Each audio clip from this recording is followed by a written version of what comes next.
Adam, it's time for the Rocky Mountain Showdown. First time since 2019 that these teams are playing, and the first time on campus in a very long time, 2009, when the Boston Rams played right here. So it's been a while. What do you think? First off, let me ask you about having this thing on campus. Are you excited? Well, it was Rick George that made that change, if memory serves. And I think I remember him coming in and initially interviewing a lot of longtime season ticket holders about how they felt about that game down in Denver. And the vast majority said, we don't like it down here. It really gotten stale down in Denver. It was fun initially. And, there were a couple years where both teams were ranked in that game, and it was a fun atmosphere. You had the Lightning game with Joel Klatt. Yeah. But outside of that, it was kind of just a drab environment down there. It was not much to get excited about unless you lived in Denver. I don't see any reason why you'd want it there instead. Yeah, and they would get more fans than you could fit here, but when you have 60,000 in a 76,000 seat stadium, it feels a little more empty. And you're right. I mean, it had grown stale. The Buffs have kind of dominated in recent years, and they had a really good game in 2019 under a previous head coach who we don't need to mention. He's been in the news a little bit lately, but it is the first time in 4 years. I'm glad it's here. I know you are too. You and I like this game. Yeah.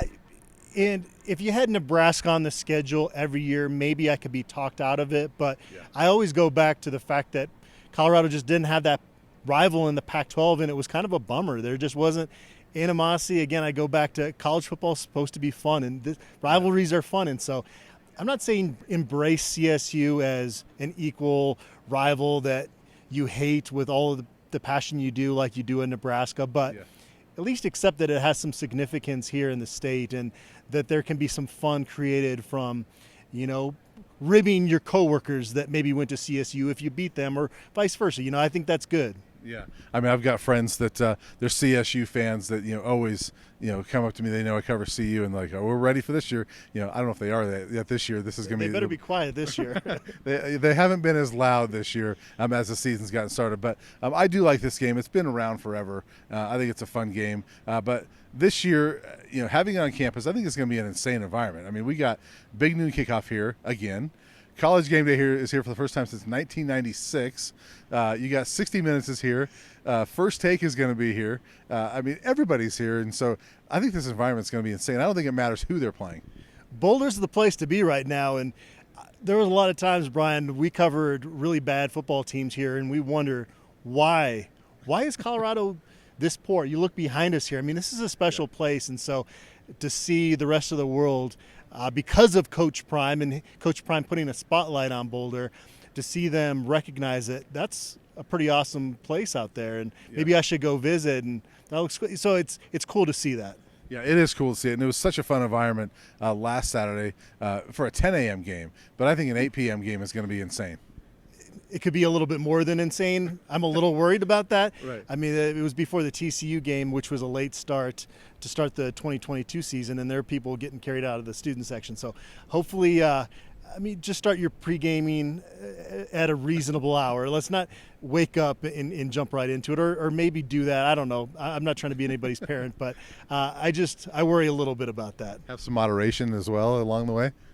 Go for it. Yeah. Do it. Yep. Awesome. Well, let's talk about the game because you have the 2-0 Buffs, ranked number 18 in the country. They have been on fire for the first 2 weeks. And then you have the Rams that are coming off of a bye week, which gives them a little bit of an advantage in that they've got that rest. They've had 2 weeks to prepare, but did not look very good in that opener. They played Washington State in Fort Collins and really had it handed to them. I think it was 50-24, and it was 36-3 at one point in the fourth quarter, and the Rams tacked on a couple touchdowns, but on paper, this looks like it's going to be, very heavily in CU's favor. I mean, when you see a program make a quarterback change after one game, obviously that's not a good sign. And I really hate the week last year. Yep. Good point. Good touche. I felt bad for them in terms of having a week 2 bye, because that actually does not help you. It hurts you, I think, because especially when you get blown out, you want to get back out there. It's like if you were running a marathon and after the first mile they told you to take a break, you're like, no, I want that break at mile 20. Yeah. And so I think with them getting into the season and having a disappointing start, they got to sit around and hear about that, and you've got a coaching change. I think that actually benefits Colorado going into this game. Yeah. I know maybe you get a little bit more time as a staff to game plan, but I really don't think that I think that hurts Colorado State, especially early in this game, because you want to get into the season and go, and they weren't able to do that. Yeah, and that's one thing Colorado has done. They've gotten into the season. They are going. I mean, offensively, obviously they sputtered a little bit early adjusting to Nebraska, but once they figured that out, I mean, they stormed through and you put up 36 points. So that offense has been tremendous to watch so far. I think it's going to be hard for the Rams to stop them. Yeah.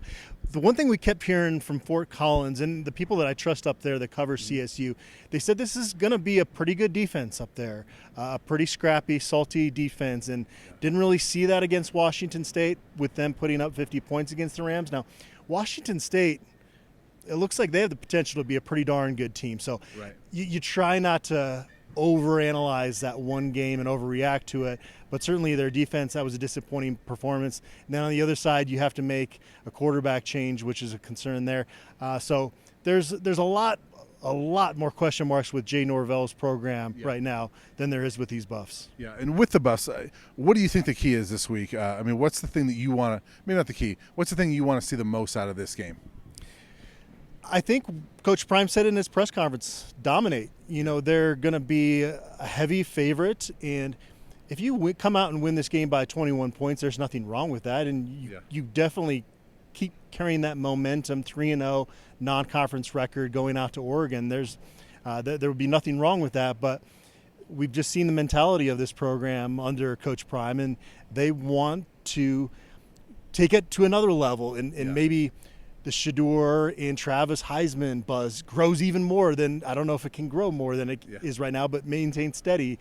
So there's things that I think the staff that motivate them beyond just getting the W and to try to make it a dominating performance. Yeah, I agree with you. One thing I want to see is the defense back up what they did last week with another good performance. And again, it's a quarterback change. You will see, was it Braden Fowler? Nicolosi. Yeah. That is maybe the hardest name to remember in 20 years doing this. Especially if we're not covering that team, right? But with the quarterback change, they want a spark. But I want to see Colorado's defense kind of do what they did last week. And they shut down Nebraska. I think they need to shut down Colorado State this week and put back-to-back efforts together. Fowler Nicolosi, got it out there. I can't do the first name with it. That's where it falls apart for me. He's, as they describe him up in Fort Collins, a gunslinger. And Torrey Horton is a heck of a receiver, and they're going to try to get him the football a lot on Saturday. It's going to be really fun when Travis Hunter's matched up with Horton, and I'm putting my money on Travis Hunter. Yeah. I was going to say, who would you put on Torrey Horton? Probably Travis Hunter, right? Yeah. So let's get score predictions. What do you think? I'm kind of torn because I don't want to put too much stock in Colorado State's 50-24 score. Yeah. It's just easy to go, well, Colorado is just as good or better than Washington State, so you should tack on to that. But I do think because of the fact that this is going to be the biggest game on their schedule this season, that they're going to be scrappy. And I don't think it's going to be quite like Nebraska where it takes till late in the first half for Colorado's offense to get going. But I think it might be a little tougher at times than some folks think. But I still think Colorado wins this game.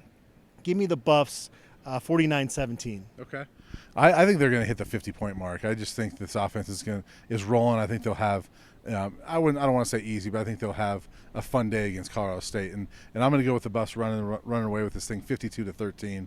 I think it's going to be one that they enjoy celebrating, and hopefully you give a chance for guys like Travis Hunter to rest a little bit in the fourth quarter and not play 100-plus snaps because they don't need them. We need to rest a little bit on Saturday, too. I mean, an 8 o'clock kickoff. As you get older, those are a little bit tougher to bounce back from. Our middle child is really big into F1 racing, and so I like to watch the races with him. They start a lot of times. I think this race starts at 6 a.m. on Sunday morning.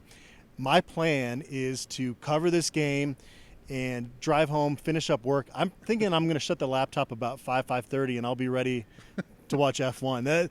That's those kind of nights that those 8 p.m. kickoffs produce for us, and I'm not complaining, but a nap will be necessary on Saturday. That is dedication, and I've got kids with cross country meet and football game and the day Saturday, so I'll be busy all day. We're going to be tired on Sunday, that's for sure. Yep. Looking forward to it, though. This is we're still living in a movie, it feels like. We are, and we'll be back after the game to talk about it.